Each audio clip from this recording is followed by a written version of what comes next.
Sovereign had heard a lot of things in briefing rooms, in command halls, in the back of dropships with the engines burning too loud for anyone to speak above a shout. She had heard plans that made no sense and plans that made too much sense but still got people killed. She had heard soldiers lie about being ready. She had heard soldiers lie about being afraid. Rail Dorn was not lying about anything. That was the part that made this hard. He told her everything he had told Greth, but more carefully, more completely. He laid it out the way he laid out equipment before mission. Organized, nothing missing, no attempt to make it look better than it was. 11 survivors. No maps. And no one else who knew the tunnels. A window of maybe 2 more days before the enemy forces either found the underground section or the survivors ran out of air cycle capacity. Sova listened. She did not interrupt.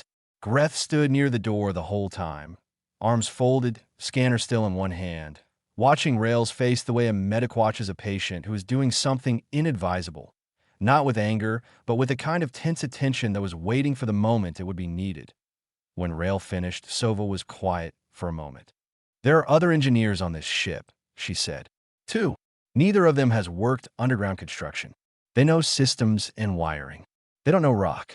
They don't know how that specific base was built, what shortcuts were taken, where the walls are thinner because we ran short on reinforcement material in Section 4.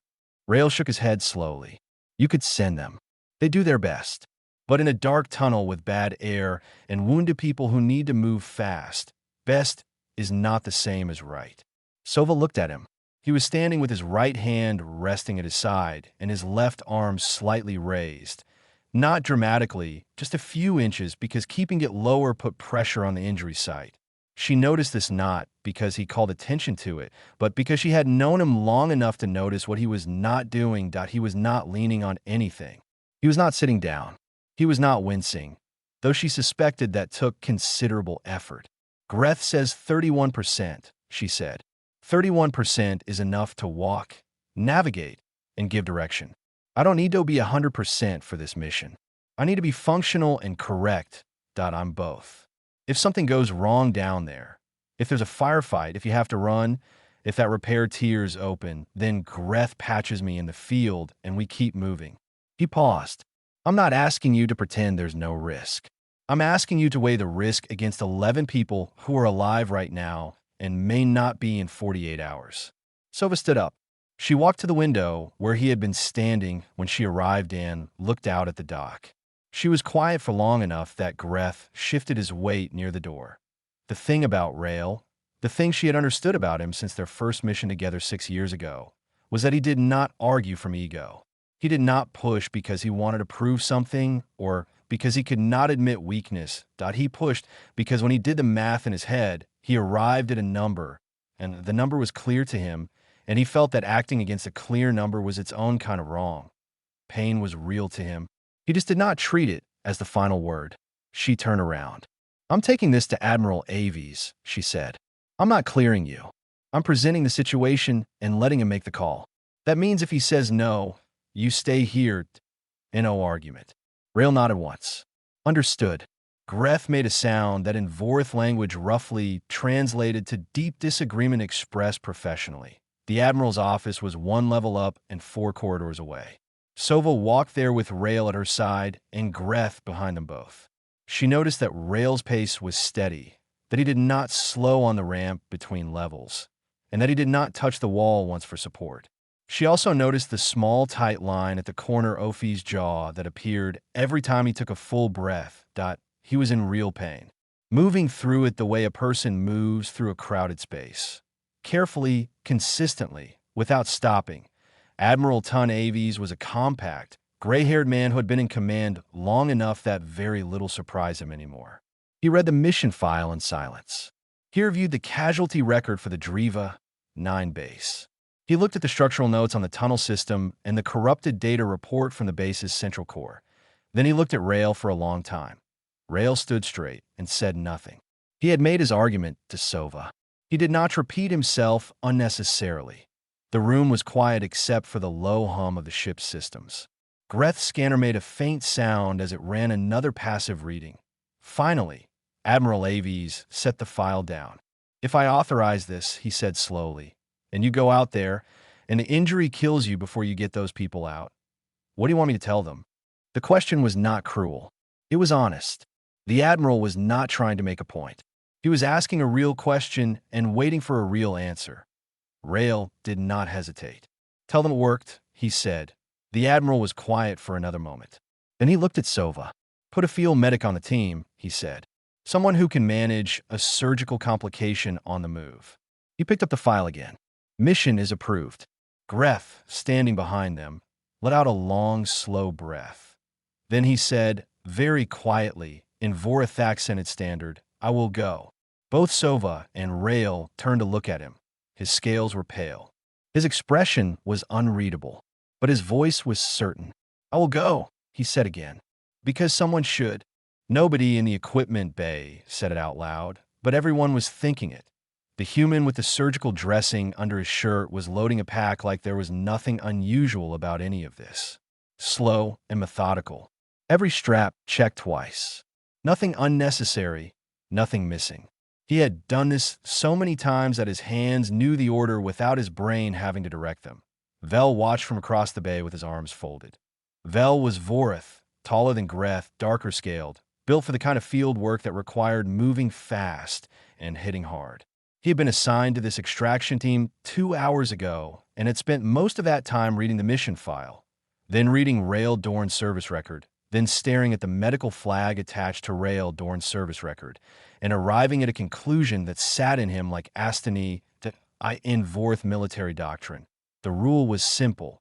A compromised unit member was a liability. A liability on an extraction mission with 11 wounded civilians in a hostile zone was not a philosophical debate.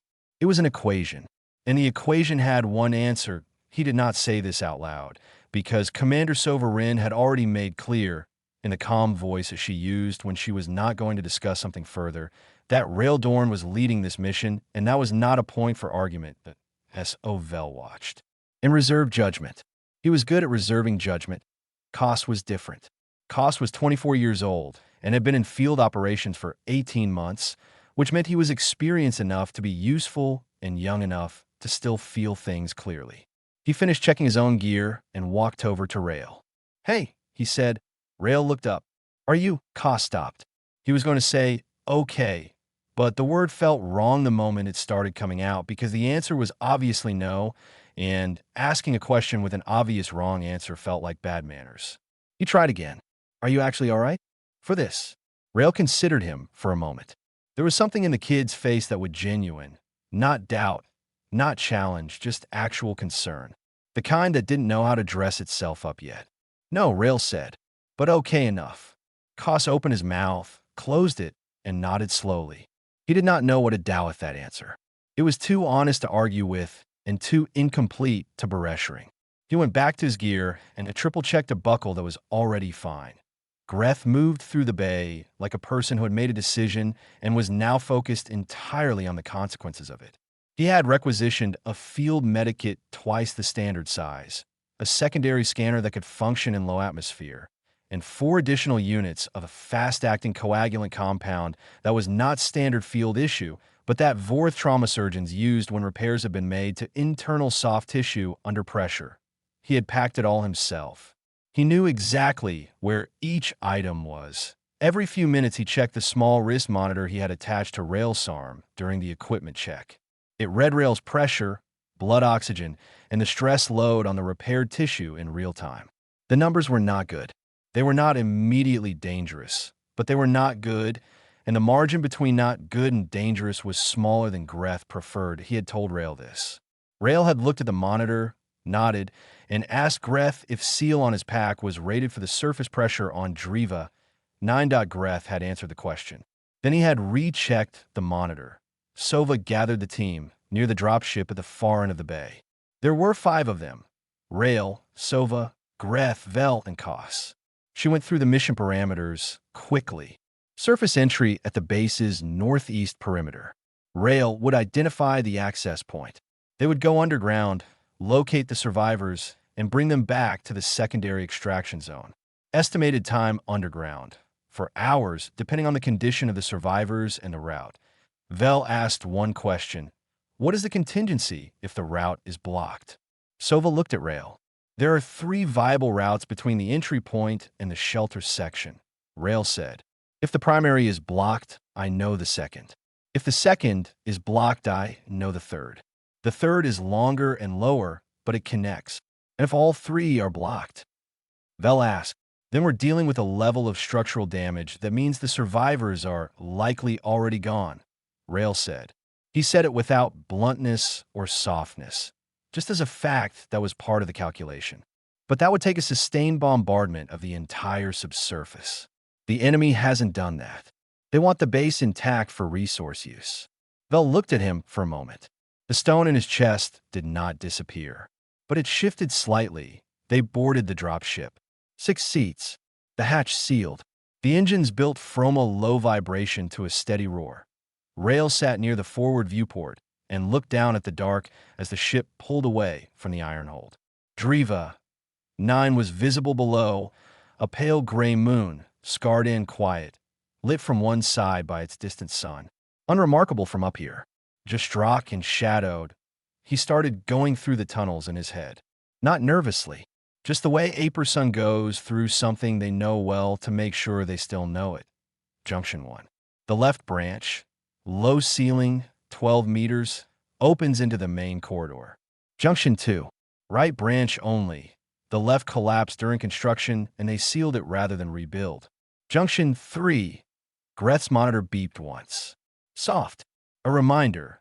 Rail breathed slowly, let the numbers settle, and kept counting tunnels. Below them, 11 people were waiting in the dark that he knew the way.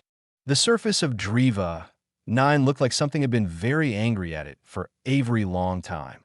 The base above ground was gone. Not damaged, gone. The structures had been hit with enough force to reduce them to low mounds of broken material, the kind offerable that no longer looked like it had ever been anything deliberate. Dust settled in slow drifts in the low gravity. The sky above was a flat, dark gray, lit dimly by the distant sun at the edge of the horizon. The team moved in a low crouch from the landing zone. Enemy patrol routes had been mapped from orbital observation, and they had a window of 11 minutes between sweeps. Sova kept time. Vel moved at the front. Rail was just behind him. Enkos and Greth held the rear. The wind was nothing on this moon. Sound traveled oddly in the thin air. Distant things seemed too close, and nearby, sounds sometimes disappeared. Greth had noted this in his preparation and was being careful to stay within visual range of the person in front of him at all times. Rail's monitor beeped twice as they moved. Greth watched it from behind and said nothing. The numbers were elevated but stable. Exertion did that. Exertion was unavoidable. The northeast corner of what had been the base perimeter. Rail stopped. Hell looked at the ground. To everyone else, it looked the same as the rest of the surface, flat, gray, covered in a thin layer of settled dust and crushed rock. He took 3 steps to the left, then 2 forward. He crouched down and pressed one hand flat against the ground. Here, he said. Koss looked at the ground. I don't see anything. The hatch is under about 3 feet of regolith. We buried it deliberately. It was a last resort exit, not a main entry. Rail was already pulling a compact excavation tool from his pack. The seal is magnetic. The handle is recessed. It took 6 minutes. The dust came away in layers. The hatch appeared, a dark gray rectangle, flush with the rock, almost invisible even when you knew it was there. Rail found the recessed handle by feel, pressed the magnetic release, and pulled it open without resistance. Cold air came up from below, stale, with a faint smell of stone and old sealant. The smell of tunnels that had been shut a long time. The smell of something he had built. They went down one at a time, into the dark. The tunnels were lower than Rail remembered. Not smaller. The dimensions were the same, but the ceiling felt closer, maybe because he was older, maybe because Hugh was carrying something in his chest now that had not been there 5 years ago. The lights on their gear cut through the dark and narrow beams.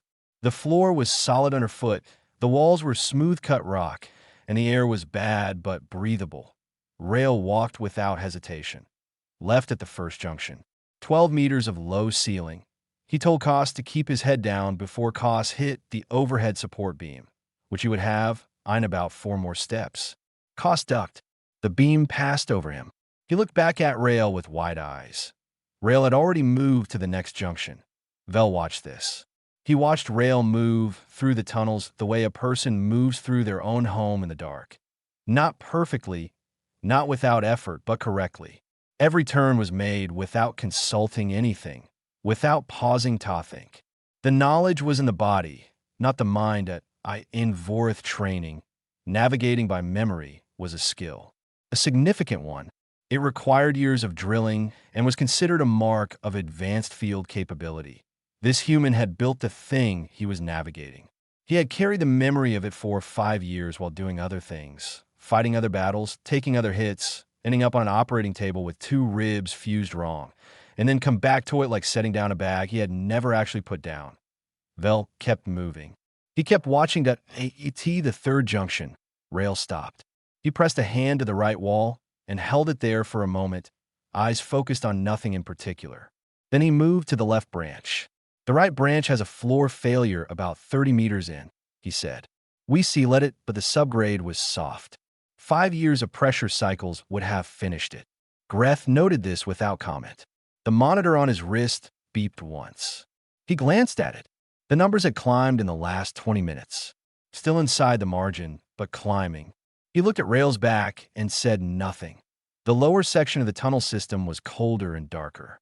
The air recycler sound started about 100 meters out, a faint, mechanical cycling that meant the system was still running, still doing its job, still keeping people alive, then a light down the passage. Faint. A handheld torch pointed in their direction. Someone who had heard their footsteps. Coalition. A voice, rough and dry from days of recycled air. Human. Coalition, sauvant ensuite. We're here. They came in from the dark, 11 people, some on their feet, some supported by others. Their faces did the thing faces do when something they stopped, letting themselves believe, and suddenly becomes real. Some of them made sounds. Some off them could not point one of them. A young woman, her arm in an improvised sling, her eyes too bright from mild fever, looked past Sova to Rail. She seemed to recognize something about him that she couldn't place. You came back, she said. Her voice was barely a sound. Rail looked at her. He did not say anything dramatic. He did not perform the moment. He just nodded, like it had never been in question. Behind him, in the dark of the tunnel, Greth watched the survivors begin to move toward the exit. He watched Rail begin to organize the order of movement. Slowest first, strongest last. No one left to navigate alone. He watched Vel fall into position beside the man without being asked, covering the rear, the earlier stony in his chest gone so gradually that he had not noticed when it left. Greth's monitor beeped 3 times in a row. He looked at the numbers. He looked at Rail. He tightened his grip on the field kit. They had found them. Now they had to get them out. Getting 11 wounded people out of an underground tunnel system on a hostile moon was a different problem from getting 5 trained soldiers in. Rail knew this before they started. He had accounted for it. What he had not been able to account for precisely was how much worse it would be than the worst version had planned. 4.3 of the survivors could not walk without support. One had a leg injury that made him a carried weight rather than a walking one. 2 others were functional but slow, their bodies burning through their last reserves just to stay upright. Theirs helped where they could, but they were all dehydrated and underfed, and the dim tunnel light was playing tricks on eyes that had been in the dark too long. The first problem arrived 12 minutes into the return route. Sova's earpiece gave a signal. 3 short pulses, the pattern they had assignado, the orbital observer watching enemy patrol movement. The primary extraction zone was hot. An enemy unit had repositioned in the last hour and was now sitting directly on the surface coordinates where the dropship was supposed to pick them up. The dropship pilot had already moved. Protocol. The ship was holding at the secondary zone, a position 2 kilometers further around the base perimeter, longer on the surface, more exposure, less ideal. Sova relayed this to Rail. He processed it for about 4 seconds. Then, change of route at Junction 5, that will take the lower passage. The lower passage is longer, Vel said. By about 800 meters, yes. Rail was already moving, but it comes out at a sealed emergency exit on the south face, which is closer to the secondary zone and puts us behind a natural rock ridge for the last 400 meters off surface travel. And the lower passage? Greth asked. He was already calculating. 800 additional meters of movement. Additional time. Additional physical load. Lower ceiling in 2 sections. Bad air for about 60 meters in the middle where the ventilation never got finished. Everyone gets a filter mask for that stretch. Rail looked at the survivors as he spoke, assessing quickly. We have enough masks. They moved. The lower passage was exactly what Rail had described. Colder. Lower ceiling in the first section. Rail warned each person before they reached the low point, called it out by name so no one ducked late, and hit the overhead. The bad air section hit at the 40-minute mark. 60 meters with filter masks, moving slow, the survivor with the leg injury being half carried by Vel and Koss together. Greth's wrist monitor was alarming almost continuously now, not loudly. He had changed it to a vibration pattern against his skin so the sound wouldn't carry in the tunnels. But the pattern was urgent and the numbers behind it were clear. The stress load on Rail's repaired tissue had crossed from elevated to critical. His blood oxygen was dropping in small increments, not fast but trending in the wrong direction. The lung was working harder than it should. Greth came up beside him during a brief stop while Vel and Koss repositioned the carried survivor. He did not ask how Rail was feeling. He had learned, over these past hours, that asking that question produced an honest but unhelpful answer. Instead, he said, I need to do something. 30 seconds. Stand still. Rail stood still. Greth administered a compound through a pressure injector, a fast-acting support agent that helped oxygen processing under physical strain. Vorith field medicine. He had brought it specifically for this moment. He pressed the injector to Rail's neck, felt it cycle, and stepped back. That buys time, he said quietly. It is not a repair. I know, Rail said. Thank you. They kept moving. The second firefight came from above, an enemy scout that had come underground through a different entry point and encountered them in the middle passage. It was brief and chaotic in the tight tunnel space. Vel handled most of it with a speed and efficiency that was almost mechanical. Koss covered the survivors. Sova coordinated. Rail moved the civilian group back against the wall and kept them down, using his body as a partial barrier between them and the engagement zone. It was over in under 2 minutes. No losses. One survivor scraped badly by falling debris. Greth patched the wound while they were still moving. He also, while he was at it, ran a secondary patch on Rail's left side, where the original surgical dressing had shifted and was showing stress. He did this without making a production of it, just fixed it and kept walking. The third engagement was on the surface, 50 meters from the secondary extraction point. 2 enemy units coming from the east, likely responding to the noise from underground. Vel and Sova held them back. Koss got the last of the survivors to the ridge line, one by one, moving low and fast in the thin atmosphere. Rail was the last one to the ridge. He came over it and stopped. The dropship was there. Ramp down. Running lights cutting the gray surface light. The pilot was visible in the cockpit, watching, waiting. Koss was loading the final survivor up the ramp. Sova and Vel were pulling back from the engagement point, covering each other, moving fast. The sounds of the firefight were dying behind the ridge. Rail stood at the hatch. He looked back at the south face of the rock, at the small dark opening where the emergency exit had been. The one he had sealed himself 5 years ago on the last day of construction, running his hand along the frame before he closed it. He did not know why he looked. It was just a door in a rock. But he looked at it for 1 full second before he turned and stepped up the ramp. The hatch sealed behind him. The engines fired. In the second seat from the rear, Greth was already opening the field kit. His hands moved with the precise speed of someone who had been preparing for this moment since the mission began. Rail sat down. He let out a long breath. The pain, which he had been managing the way a person manages a full bucket by walking very carefully and not looking at it, shifted in his chest like something announcing it was done, being polite. He noted it. He sat with it. He looked out the viewport as Driva 9 shrank beneath them. The broken surface, the gray rock, the small, impossible door in the south face, still standing. Greth worked in silence for most of the return flight. The survivors were distributed across the dropship's rear section, Kos and Savamov between them, checking injuries, giving water in small amounts, wrapping wounds that had been improvised during the days underground. The person with the leg injury was unconscious and breathing steadily, stable, Greth had assessed, before turning his full attention elsewhere. Rail sat in the forward section. He was not going to argue with Greth about this. That part of the day was finished. The damage was real. Greth's scanner told the story in numbers that were precise and unwelcome.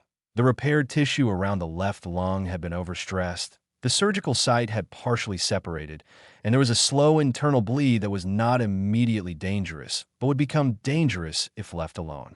Hewald needs surgery again. Proper surgery, in a proper facility, not a field chitin, a moving ship. Greth administered what he could. 2 compounds. A pressure wrap that he positioned with careful hands, working around the dressing that had already been there. A new layer of support over the old. Rail sat still and let him work. At some point during this, Greth realized that Rail had not made a sound. Not once. Not during the wrap. Not during the injection. Not when Greth pressed the scanner to the injury site directly to get a clean reading, which Greth knew from experience was not a comfortable process. That he looked at Rail. Rail was looking at the viewport. "You will need to go back under the knife," Greth said. "I know," Rail said. "That's fine." Greth sat back. The scanner was in his hand. The numbers on it glowed softly in the dim light of the forward section. He thought about what those numbers meant, and then he thought about the person they were describing. And then he put the scanner down on the seat beside him and asked the question that had been building in him since the moment he found Rail standing at the med bay window. Why does pain not stop you the way it stops everyone else? It was a serious question, and he asked it seriously. Not as a challenge, not as frustration. As a Vorith medic who had spent years studying biology and had encountered a thing he could not explain and wanted to understand it. Rail was quiet for a moment. He looked at the viewport a little longer. The stars were steady in the dark. Driva, 9 was already behind them. "It does stop me," he said. "When I'm sitting still and there's nothing in front of me that needs doing, it stops me completely. Keeps me in bed. Makes it hard to breathe deeply. Wakes me up at night." He paused. "But when there's something on the other side of it that matters, when the thing I need to do is clear and the cost of not doing it is real, then the pain becomes one thing and the mission becomes another thing, and I weigh them against each other." Greth waited. "The mission was heavier," Rail said simply. "So I walked through the pain instead of stopping at it." Greth processed this. In Vorith understanding, pain was a biological command. It existed to protect the body from damage. An organism that ignored pain signals would damage itself faster than an organism that obeyed them. This was not philosophy. It was physiology. It was as basic as gravity, but the human was not ignoring the signal. He had described weighing it, placing it on one side of the scale and placing something else on the other side, and making a choice based on which side was heavier. The Vorith word for courage translated roughly as the absence of fear. It described a state in which the thing that usually stopped you was simply not present. An empty space where the obstacle would be. That was not what this was. This was the obstacle being fully present, fully felt, fully real, and being outweighed by something else. Something that was not a physiological drive, not survival instinct, not duty in the mechanical sense. Something that looked from the outside like the weight of other people pressing on one side of the scale until it moved. The Vorith had no word for that. Greth sat with this for a long time. When the iron hold came into view in the port window, enormous and lit against the black, Greth was still sitting with it. Admiral Tun, Aves, met them at the dock. He was standing at the base of the ramp when it came down, hands behind his back, still impatient the way senior officers learned to be when they had waited for a lot of ships to come home over a lot of years. Some came back full, some came back less. He had learned to wait without guessing. The survivors came down first.